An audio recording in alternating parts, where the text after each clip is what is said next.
Hello viewers, আসসালামু আলাইকুম। আজকে আপনাদেরকে একটা নতুন টিপস দেব। দয়া করে প্লিজ ভিডিওটা স্কিপ করবেন না। আমি সর্বোচ্চ 1 থেকে 2 মিনিটের ভিডিওটা বানাবো, বেশি বড় বানাবো না। আপনি অবশ্যই এই ভিডিওতে এমন একটা কথা বলবো যা আপনি শুনলেও সওয়াব। প্লিজ ভিডিওটা স্কিপ না করে সম্পূর্ণ দেখতে থাকুন। দেখুন, এই দুনিয়াতে আমরা কি একসময় ছিলাম? ছিলাম না।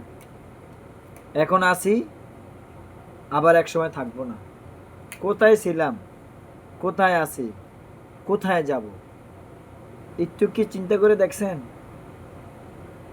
দেখুন, আল্লাহ তাআলা সর্বপ্রথম যখন আদম নবীকে সৃষ্টি করলেন, সৃষ্টি করার পর থেকে এই পর্যন্ত যত লোক জন্মগ্রহণ করছে, কেউ কি বেঁচে আছে এখনো? কোনো নবী?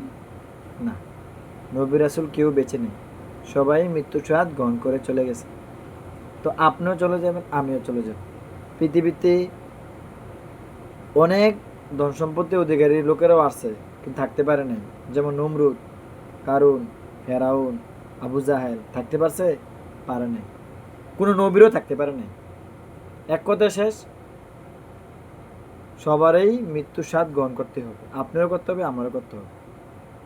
তো আজকের ভিডিওতে যে মূল কথাটা আমি বলতে চাই সেটা হলো, ওই লোকটা সবচেয়ে বেশি বুদ্ধিমান যে লোকটা মৃত্যুর আগে ইমান আমল নিয়ে মৃত্যুবরণ করতে পারে। আল্লাহু আকবার।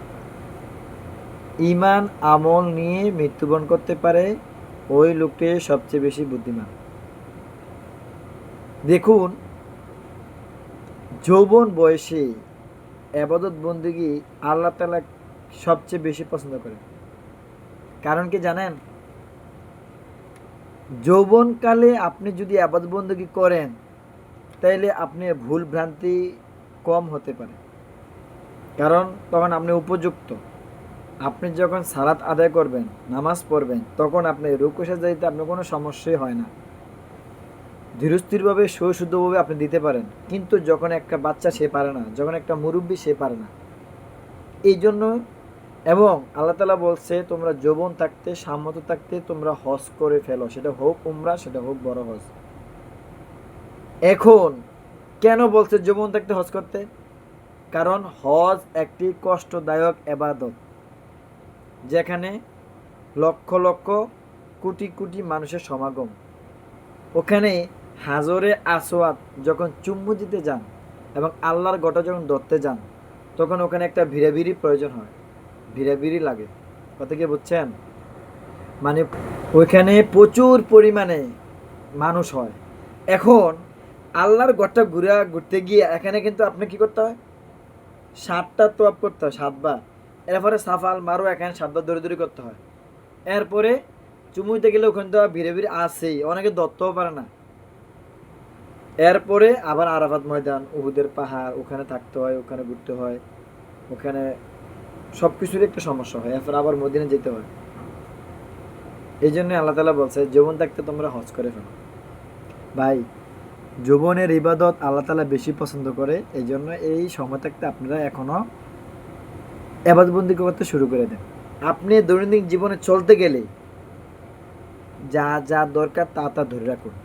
1 নাম্বার, ঘর থেকে বাড়ার সময় সময় দোয়া, ঢোকার সময় দোয়া, ঘুমানোর সময় দোয়া, খাওয়ার সময় দোয়া, ওয়াশরুমে যাওয়ার সময় দোয়া, ওয়াশরুমে বাইরে সময় দোয়া, মসজিদে যাওয়ার সময় দোয়া, মসজিদ থেকে বাইরে হওয়ার সময় দোয়া, রাস্তাঘাটে হাঁটার সময় দোয়া, বাজারে যাওয়ার জন্য দোয়া, কাজ করার সময় দোয়া।